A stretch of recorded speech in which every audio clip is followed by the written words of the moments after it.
నమస్తే అందరికీ. అందరూ ఎలా ఉన్నారండి? నేనైతే చాలా బాగున్నాను. మీ అందరూ బాగుండాలని మనస్ఫూర్తిగా కోరుకుంటున్నాను.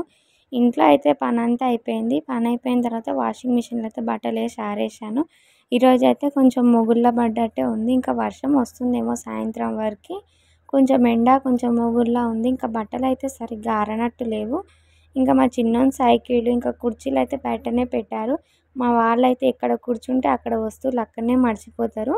మా వారైతే బాయ్‌కెళ్ళేటప్పుడైతే గేట్ తీసి వెళ్ళిండు. మళ్ళీ గేట్ అయితే పెట్టలేదు. గేట్ పెట్టకపోతే అయితే కుక్కలు ఇంట్లోకొచ్చి ఇంట్లో ఉన్న వస్తువులన్నీ కిందేస్తాయి.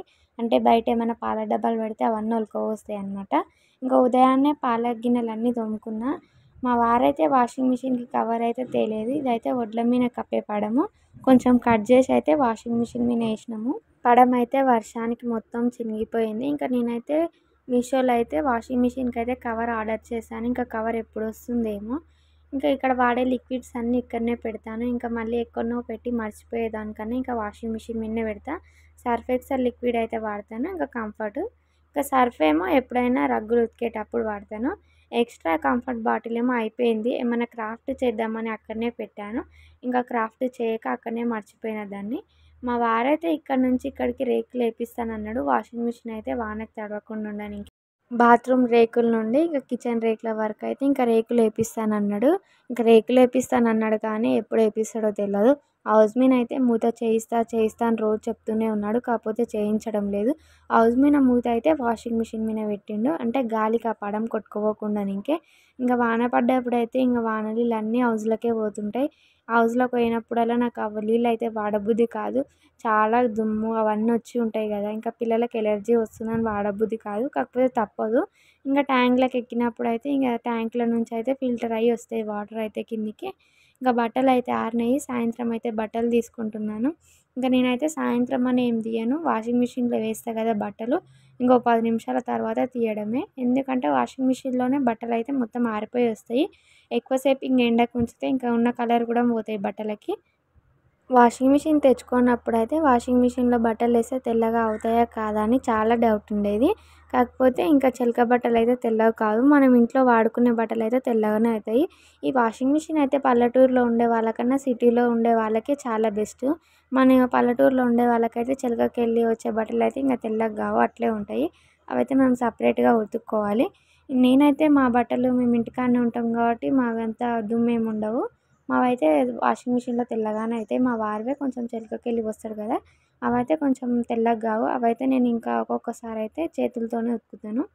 మా వారి జీన్స్ ప్యాంట్లు అయితే ఖచ్చితంగా ఇంక వాషింగ్ మిషన్‌లోనే ఏస్తాను. మిగతా నార్మల్ ప్యాంట్లు ఎప్పుడన్నా మట్టి ఉన్న ప్యాంట్లు అయితే చేత్తోనే ఉతుక్కుంటా. ప్రతిసారి వాషింగ్ మిషన్‌లో బట్టలు వేసేటప్పుడు మా చిన్నోని బట్టలే ఎక్కువ ఉంటాయి. డే బై డే వేస్తున్నా మా చిన్నోనివైతే వారం వేసిన బట్టలు ఉన్నట్టుంటాయి. అంటే మా చిన్నోడు పూటకొక జత ఇప్పుతాడు కాబట్టి. వాడేంటో గానీ నల్ల కింద ఆడతాడు. అమ్మ పచ్చిగా అయిందని చెప్పి మళ్ళీ ఇంకో జత ఏసుకుంటాడు. వాడికైతే బాగా అది అలవాటయిపోయింది. అదొక రొటీన్‌గా అయిపోయింది వానికి. మా పాప బట్టల కన్నా మా చిన్నోని బట్టలే ఎక్కువుంటాయి. ఇదైతే హెల్మెట్ మా చిన్నోనికి తీసుకున్నాము. అంటే పిల్లలు కూర్చునేటప్పుడు ఇంక ఎంకిలికి పడితే నెత్తికి తాకకుండా ఉంటుందని మా చిన్నోనికి తీసుకుంది. అయితే ఇప్పుడు మా పాపకు బాగా ఉపయోగపడుతుంది. మా పాప అయితే ఈ మధ్య కూర్చొని ఇంక ట్రై చేస్తుంది. ఇంకా ఆ హెల్మెట్ పెట్టినప్పుడైతే కింద పడ్డప్పుడు దెబ్బ తాకకుండా ఉంటుంది కదా! మీషోలో అయితే తీసుకున్నాను. నాకైతే చాలా బెస్ట్ ప్రోడక్ట్ అనిపించింది. ఇంతవరకే అది లైఫ్ ఇచ్చిందంటే చాలా బెస్ట్. ఇంకా అది తీసుకొని కూడా ఒక 2½ ఇయర్స్ అవుతుందేమో. నాకైతే బెస్ట్ లైఫ్ ఇచ్చింది. ఫ్రిడ్జ్‌లో అయితే గులాబ్ జామ్ పిండి ప్యాకెట్ ఉండే. గులాబ్ జామ్ పిండి ప్యాకెట్ తెచ్చి కూడా చాలా రోజులు అవుతుంది. ఇంకా మా చిన్నోడైతే ఒకటే గులాబ్ జామ్ చేయమ్మా అంటుండు. ఇంకా వాడి కోసమైనా గులాబ్ జామ్ చేయాలి. గులాబ్ జామ్ అయితే తీస్తుంటే ఇంక ఉదయం పాలైతే ఫ్రిడ్జ్‌లోనే ఉండే. ఎవరో పాలు తీసుకుపోతారని ఇంకా 1½ లీటర్ అయితే తీసుకొని పక్కన పెట్టుకున్న తర్వాత అయితే తీసుకువెళ్ళలేదంటే ఇంకా మా వారైతే వాటిని కాచి ఫ్రిడ్జ్‌లో పెట్టమని చెప్పాడు. ఉదయం పాలైతే కాచి ఫ్రిడ్జ్‌లో పెట్టాను. ఫ్రిడ్జ్‌లో పెడితేనే చాలా మీగడొస్తుంది. బయట పెట్టిన దానికన్నా ఫ్రిడ్జ్‌లో పెడితే మీగడైతే ఎక్కువ వస్తుంది. ఈ మీగడైతే నేను ఒక 1 మంత్ నుంచి స్టోర్ చేస్తున్నానేమో. ఇంకా డీప్ ఫ్రిడ్జ్‌లో అయితే పెడతాను. ఇక్కడ నేను వాయిస్ ఓవర్ ఇస్తుంటే అయితే మా పాప అయితే ఒకటే మూలుగుతుంది. ఇంకో వీడియోలో అయితే నెయ్యి చేసి చూయించాలి. ఇంకా మీగడైతే చాలానే అయింది కదా! ఈ బాక్స్ అయితే నిండిపోయింది. ఇదైతే నేను 1 మంత్ నుంచి స్టోర్ చేస్తున్నాను కదా! ఇంక నిండిపోయింది. నేనైతే రెగ్యులర్‌గా ఏం తీయను మీగడ. ఎప్పుడన్నా ఒకసారి మేము పాలు కాచుకున్నప్పుడు, పెరుగుకి సపరేట్‌గా తీసుకున్నప్పుడే తీసిన మీగడిది. ఇదైతే ఉదయం పాలు తాగిన తర్వాత కొన్ని పాలైతే ఉంటే ఫ్రిడ్జ్‌లో పెట్టాను. మా చిన్నోడు ఎప్పుడు పాలు అడుగుతాడో తెలవదు. వాడి కోసమని కొన్ని పాలైతే ఉంచుకున్నాను. ఇంకా అలాగే గులాబ్ జామ్ కూడా అవసరం వస్తుందని పక్కన పెట్టుకున్నాను. అందులో నుంచి కూడా కొంచెం మీగడెళ్ళింది. మా వాళ్ళైతే ఎందుకో పాలల్లో మీగడొస్తే అయితే తాగరు. మీగడకైతే పక్కన తీసి పెట్టమంటారు. ఇక వాళ్ళ కోసమన్నా మీగడ తీసినప్పుడైతే ఇట్లా నెయ్యి కోసం అయితే స్టోర్ అవుతుంది. ఇంకా ఇన్ని పాలైతే తీసుకుంటామని చెప్పి వాళ్ళైతే తీసుకోలేదంట. అంటే వాళ్ళు ఫోన్ చేసి తీసుకుంటామని పక్కన పెట్టిరంట. వాళ్ళైతే రాకపోయేసరికి ఇంకా మా వారైతే కాచి ఫ్రిడ్జ్‌లో పెట్టమని చెప్పిండు వాటినైతే. ఫ్రిడ్జ్ అయితే ఒక ఐస్ మొత్తం నిండిపోయిందండి. హిమాలయలో ఉన్నట్టు ఐస్ ఉంది ఇక్కడ మొత్తము. మంచు కప్పేసినట్టుంది డీప్ ఫ్రిడ్జ్‌లో అయితే. డీప్ ఫ్రిడ్జ్ నుంచి అయితే వస్తువులు తీస్తుంటే అయితే నా చేతే ఇట్లా ఐస్ తోటి షేక్ అయినట్టు అనిపించింది మొత్తము. సో, గులాబ్ జామ్ పిండి ప్యాకెట్ అయితే మొత్తం వేసుకున్నాను. ఇదైతే ఎప్పుడో తీసుకున్న ప్యాకెట్ అని చెప్పాను కదా! 1+1 ఆఫర్ వచ్చింది. అప్పుడైతే ఒక ప్యాకెట్ చేశాను. ఇప్పుడైతే మళ్ళీ ఇంకో ప్యాకెట్ చేస్తున్నాను. ఇంకా పాలన్నీ కొద్ది కొద్దిగా వేసుకుంటూ అయితే కలుపుతున్నాను. ఫస్ట్ అయితే నాకు కొంచెం పిండి తడిగా ఎక్కువైనట్టు అనిపించింది. తర్వాత కొంచెం కొంచెం కలుపుకుంటే సెట్ అయిపోయింది. మళ్ళీ తడి ఎక్కువైతే మళ్ళీ మనకు షాప్ కూడా దగ్గర లేదు. షాప్‌లో పిండి కూడా మళ్ళీ తెచ్చుకోవాలంటే కష్టం కదా! పిల్లల్ని ఇంట్లో వదిలిపెట్టి వెళ్ళాలంటే. ఇంకా పిండైతే ఎట్లనో అట్లా ఇంకా మొత్తం గట్టిగా అయ్యేటట్టు కలిపిన. ఇలానే కలుపుతారో లేదో మీరు కామెంట్ బాక్స్‌లో అయితే చెప్పండి. కొంతమందయితే వాటర్ పోసి కలుపుతారంట. నేనైతే యూట్యూబ్‌లో చూసే పాలు పోసి కలిపితేనే మంచిగొస్తుంది రౌండ్‌గానుంది. ఇంకా గులాబ్ జాములు ఎట్లా అయితాయో వచ్చినంక తెలుస్తది. నాకైతే స్వీట్స్ చాలా ఇష్టం. ఈ గులాబ్ జాములు అయినాకైతే మొత్తం నేనే తింటానేమో. ఎందుకంటే మా ఇంట్లో స్వీట్స్ ఎవరు తినరు. నాకే స్వీట్స్ బాగా ఇష్టం. మా వారైతే ఎక్కువ స్వీట్స్ తింటే తిడతాడు. ఇంకా షుగర్‌గా ఎక్కువ అవి వస్తాయని, షుగర్ ఎక్కువ తినొద్దని. ఇంక ఈ పిండి అయితే ఒక 10 మినిట్స్ పాటు ఫ్రిడ్జ్‌లో పెట్టుకున్నా. టిఫిన్స్ చేసుకోకైతే చాలా రోజులవుతుంది. ఇంకా మా వారైతే ఏమైనా టిఫిన్స్ చేయి చిన్నోనికి అంటుండు. ఇంక వాడి కోసమని రేపు దోశలు చేద్దామని ముందు రోజైతే నానబెడుతున్నాను. ఇంకా దోశలు చేయాలంటే ముందు రోజే నానబెట్టాలి. ఇంక ఇప్పుడు మధ్యాహ్నం కదా! మధ్యాహ్నం నానబెడితే సాయంత్రం వరకు పిండి పట్టొచ్చు. అదే మనం నైట్ నానబెట్టి ఉదయం పిండి పడితే సరిగ్గా అయితే దోశలు రావు. మా చిన్నోడేమో దోశలు చేసిన రోజేమో ఇడ్లీలని అడుగుతాడు. ఇడ్లీలని చేసిన రోజేమో దోశలు అడుగుతాడు. వాడికైతే చెప్పలేకపోతున్నాను నేనైతే ఇంక ఇడ్లీలని దోశలంటాడు. దోశలని ఇడ్లీలంటాడు. అదేంటంటే నేను అట్లా చెప్తాను వాడికి. దోశలు అన్నప్పుడేమో ఇడ్లీలని చూపిస్తా. ఇడ్లీలు అన్నప్పుడేమో దోశలని చూపిస్తా. అదేంటో గానీ వాడు చేసింది తినడు. దాని పేరు కాకుండా వేరే పేరు పెట్టుకొని తింటాడు. అదేంటో వాడి గురించి అయితే అస్సలు అర్థం కాదు నాకైతే. దోసలకైతే నానబోసి పక్కన పెట్టుకున్నాను. ఇంకా ఇల్లంతా క్లీన్ చేసుకుంటున్నాను. ఇల్లు క్లీన్ చేసుకునే ముందైతే స్టవ్ అయితే ప్రతిసారి క్లీన్ చేసుకుంటాను. ఇంకా ఉదయం, సాయంత్రం అయితే స్టవ్ క్లీన్ చేసుకుంటాను. సింక్‌లోనే గిన్నెలు తోముతున్నాం కాబట్టి ఇంకా పొయ్యి చుట్టూ అయితే చాలానే డస్ట్ ఉంటది. ఇంకా వంట చేసుకున్న గిన్నెలు ఇవన్నీ అయితే కడుక్కున్నా కదా! ఉదయం కడిగిన గిన్నెలు, సాయంత్రం కడిగిన గిన్నెలైతే అన్నీ సర్దుకుంటున్నాను. నేనైతే ఎక్కువ గిన్నెలేం తీసుకోలేదు. ఇంకా మాకు ఎన్ని అవసరమో అన్నే గిన్నెలు తీసుకుంటాను. మిగతా గిన్నెలన్నీ సంచులలో కట్టి పైనైతే సజ్జ పైన పెట్టుకున్నా. ఇంకెప్పుడైనా అవసరం ఉన్నప్పుడే తీసుకుంటా. ఎక్కువ గిన్నెలు తీసుకొని ఇంకా పండుగలప్పుడు అవన్నీ కడుక్కునే దానికన్నా మనకు అవసరం ఉన్నప్పుడు కొన్ని కొన్ని గిన్నెలు తీసుకొని వాడుకోవడమే చాలా బెస్టు. చిన్న పిల్లలున్న ఇండ్లల్లో అయితే పనైతే అస్సలకి తీరదండి. ఎంత పని చేసినా మళ్ళీ పని ఉంటూనే ఉంటుంది. మనం ఒక పక్క క్లీన్ చేస్తుంటేనే పిల్లలు ఇంకో పక్క సర్దుతుంటారు. ఇంకా చిన్న పిల్లలున్న ప్రతి ఒక్కరు ఇలాగే ఉంటది. నా పరిస్థితి అని కాదు, ప్రతి ఒక్కరి అమ్మల పరిస్థితి ఇదే. మనం ఏమైనా పని చేస్తుంటే మనకంటే ఎక్కువ వాళ్ళే చేస్తారు. స్టవ్ చుట్టూ అయితే అన్నం పొంగిన ప్రతిసారి పొయ్యంతా కడగాల్సొస్తుంది. ఇంకా అలా కడిగే పని లేకుండా నేనైతే స్టవ్ కింద 2 పాత ప్లేట్లయితే పెట్టుకున్నా. మేమైతే అవి వాడుకోవడం లేదు. ఇంక వాడుకోని ప్లేట్లు బయట పడేసిన దానికన్నా ఇంక ఇలానన్నా యూజ్‌ఫుల్ అవుతుందేమో అని స్టవ్ కింద అయితే పెట్టుకున్నా. ఇంకా అన్నం పొంగినా, పాలు పొంగినా ఆ ప్లేట్‌లోనే పడతాయి. ఇంక ఇదైతే చాలా బెనిఫిట్ అనిపించింది నాకైతే. ఇంట్లో పనైతే అయిపోయిన తర్వాత అయితే గులాబ్ జాములు అయితే చేయడానికైతే పాకం పెట్టుకున్నా. పాకం అయితే చాలా తక్కువనే పెట్టుకున్నా. అంటే చక్కెర తక్కువ వేసుకున్నా. ఇంకా వాటర్ కొంచెం ఎక్కువనే పోసుకున్నా. ఇక్కడ నేను వాయిస్ ఓవర్ ఇస్తుంటే మా పాప అయితే ఒకటే ఒర్లుతుందండి. ఇంక ఈ మధ్య అయితే మా పాప మాట్లాడడం స్టార్ట్ చేసింది. ఇంకా మా పాప లొల్లే ఎక్కువగా వినిపిస్తుంటది. గులాబ్ జామ్ పిండి అయితే కొద్దిసేపు నానబెట్టినందుకైతే కొంచెం గట్టిగా అయిపోయింది. ఇంతకుముందుకైతే కొంచెం పిండి అయితే చాలా తడిగా అయిపోయింది కదా! ఇంకా ఫ్రిడ్జ్‌లో పెట్టినందుకైతే కొంచెం గట్టిగా అయిపోయింది. ఇంకా ఫ్రిడ్జ్‌లో నుంచి అయితే పిండి తీసుకొని ఇంకా ఉండలన్నీ చేసుకున్నాను. అన్నీ ఒకటే సైజులో కాకపోయినా ఒక్కొక్కటి ఒక్కొక్క సైజులో చేసుకున్నాను. ఇంక ఇదైతే మనం ఇంట్లో తినేదే కదా! ఇంక ఇంట్లో వాళ్ళే తింటామని నాకు నచ్చిన సైజులో అయితే ఇవన్నీ చేసుకున్నా.